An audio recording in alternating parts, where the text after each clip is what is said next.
Cody Rhodes has given the most in-detail reason as to why he left All Elite Wrestling, revealing he left AEW over a personal issue in his documentary that airs today on Peacock. In the same documentary, Triple H describes AEW as a secondary promotion. Cody Rhodes has also revealed that he had plans to face Sting in AEW had he stayed with the company. An update on a Dynamite and Collision double taping that will see CM Punk and the Elite under the same roof once again. Plus, how can you watch AEW All In? We've got details on how to watch it on pay-per-view. An Elite Trios match has been announced for Dynamite 200 this week. Plus, MJF will be appearing once again on Dynamite 200.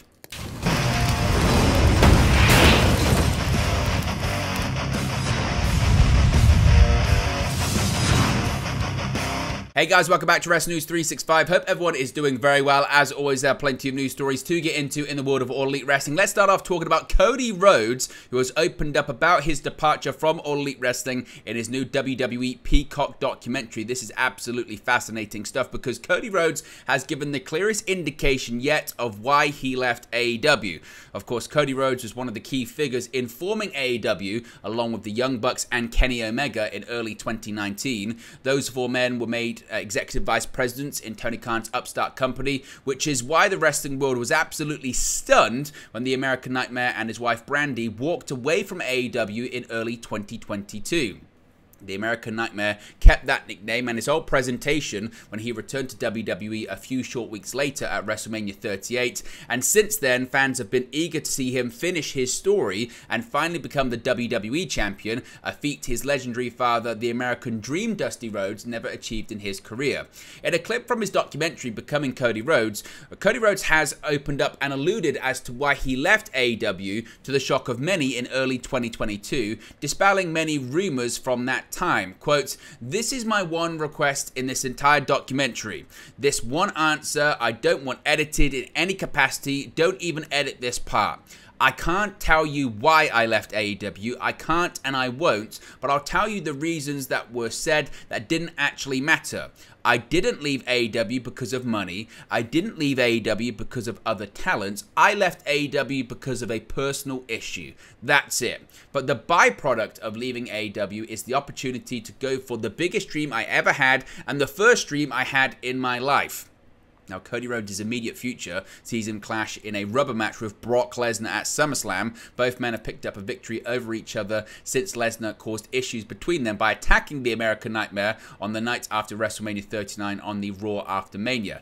Inevitably, Cody Rhodes will be surely looking to get back on track to capture the richest prize in WWE, and many believe he is still the man who will eventually dethrone Roman Reigns for the WWE Undisputed Universal Championship sometime down the line. But what are your thoughts on Cody Rhodes' comments about his departure from AEW? Once again, we still don't have the full exact reason, and he says he can't say it, alluding to maybe some kind of legally binding non-disclosure reason as to why he can't talk about it. But he did say that it wasn't because of money. He in fact said later on that he was offered a very generous offer by Tony Khan. He didn't say it was because of issues with specific talents, but he did say it was a personal issue. So if it's not a personal issue with talents, is it a personal issue with Tony Khan himself? Let me know your thoughts, your theories, your opinions, your predictions about it in the comment section below, and what do you think of the documentary as well?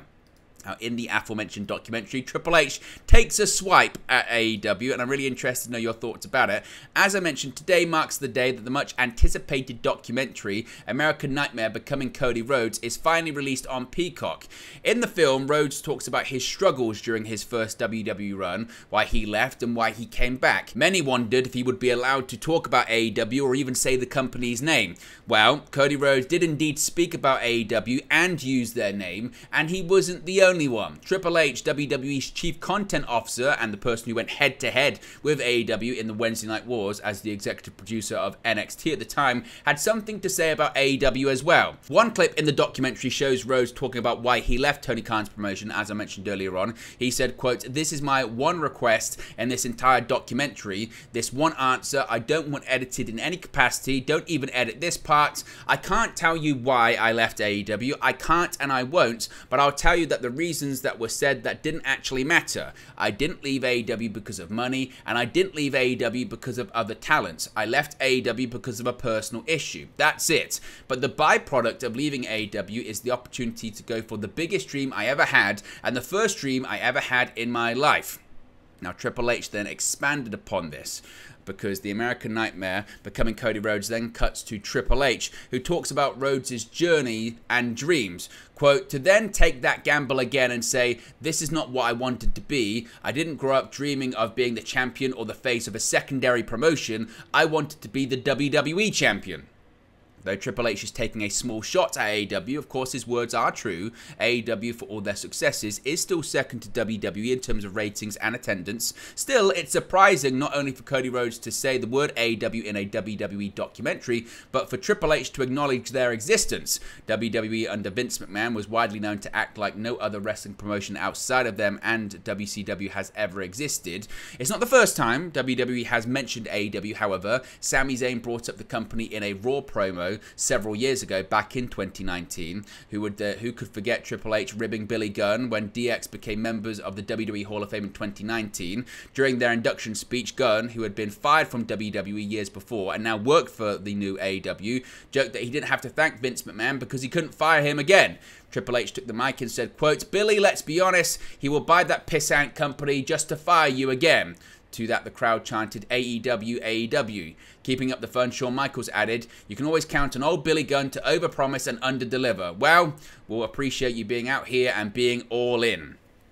So what did you make of Triple H's comments in the documentary? Is he just being honest when he says AEW is a secondary promotion, or is there a bit more bite to the game's words, and is he still bitter about how the Wednesday Night Wars turned out for his beloved NXT versus AEW back in 2019 and 2020 into 2021 as well? Speaking of Cody Rhodes, he's also revealed that there were actually plans for him to face off against Sting in AEW. Now, before returning to WWE at WrestleMania 38, Cody Rhodes faced off with the biggest stars of All Elite Wrestling, such as Orange Cassidy, Penta El Zero Miedo, Mr. Brody Lee, Chris Jericho, and others, including MJF. He also introduced future stars like Ricky Starks and Eddie Kingston before leaving, but one person that eluded the American Nightmare during his time in Tony Khan's company was Sting. However, that dream match was originally part of the plan.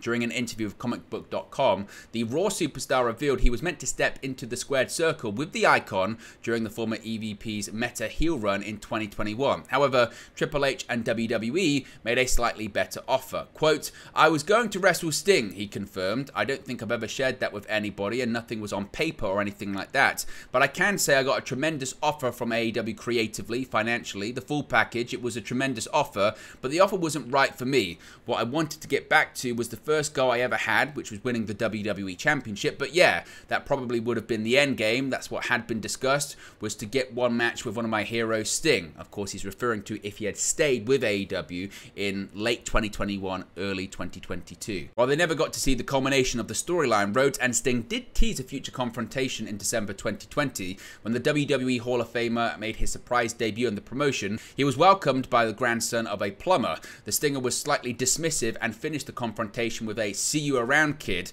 with the veteran supposedly wrapping up his career sooner rather than later, and Rhodes focused on finishing his story in WWE. It seems like there won't be a payoff between the two competitors, but as they say never. In the meantime, the American Nightmare is firmly focused on facing off against the Beast incarnate Brock Lesnar at SummerSlam.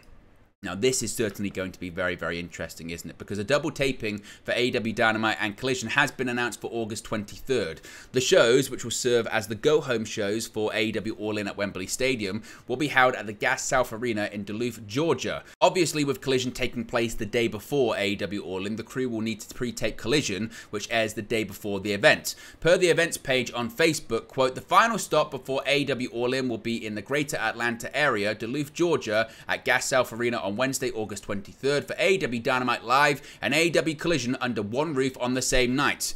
No matches have been announced for AEW All In as of right now, but the build towards the show has begun to take shape in recent weeks. With CM Punk the face of Collision and the Elite the top stars on Dynamite, it will be interesting to see who, if any, won't be featured on the upcoming double taping. It won't be the first time they've been under the same roof for an AEW event. They were under the same roof at AEW Forbidden Door, at that New Japan cross-promoted event in which CM Punk competed, Kenny Omega and the Elite also competed on that night, but it'll be the first TV taping which they've all been under the same roof. We wonder indeed what will happen there. Speaking of AEW All In, some more details on how you can watch the event if you're not actually going to be there at London's Wembley Stadium. According to Dave Meltzer of the Wrestling Observer, there are some new details about AEW All In and how it will be broadcast stateside and elsewhere. Sources confirm that while the event remains unadvertised, Comcast is scheduled to air All In from London on August 27, 2023 as a pay-per-view event. Meltzer notes an anticipated $50 price tag, with the exception that other cable providers and in-demand would also be carrying the pay-per-view.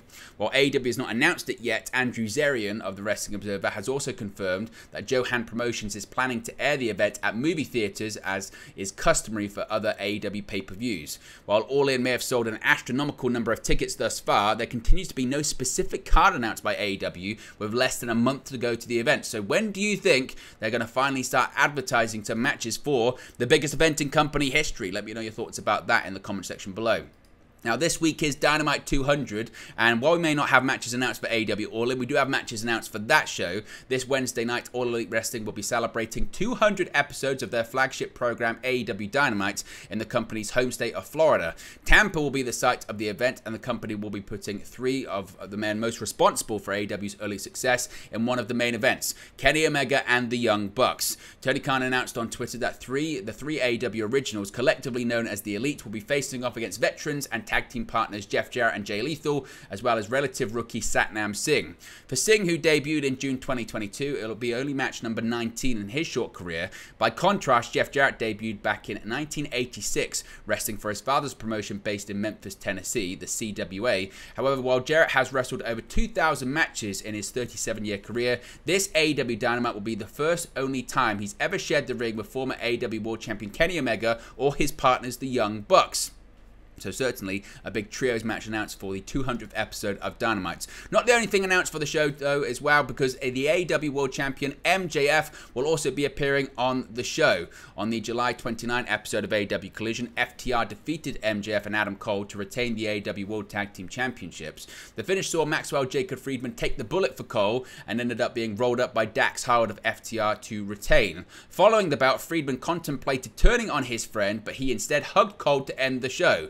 On Sunday afternoon, the company announced that we will hear from the AEW World Champion MJF on the August 2nd episode of Dynamite. With the friendship of Adam Cole continuing for now, it should be interesting how All Elite Wrestling progresses the budding bromance after their tag team title match loss. Announced for Wednesday's 200th episode, Toni Storm will defend the AEW Women's World Championship against Hikaru Shida, and Jon Moxley versus Trent Beretta versus Penta El Zero Miedo in an Anything Goes match. Also, Aussie Open will defend the Ring of Honor World Tag Team titles against El Hijo del Vikingo and Commander, while FTW champion Jack Perry will go face-to-face with the legendary Jerry Lynn. So certainly several things announced for the show. But there you go, guys. It's the latest AEW news for you. Be sure to smash a like on the like button. Be sure to subscribe bottom right-hand corner. As always, let me know your thoughts in the comment section below, and I'll speak to you again very, very soon. Hey guys, thank you for watching, listening, streaming, or however you come across this video today. Be sure to click on the video on the right there to watch our next video, or click the bottom there to subscribe, or the bottom right-hand corner. Thank you very much, and I'll speak to you again very soon.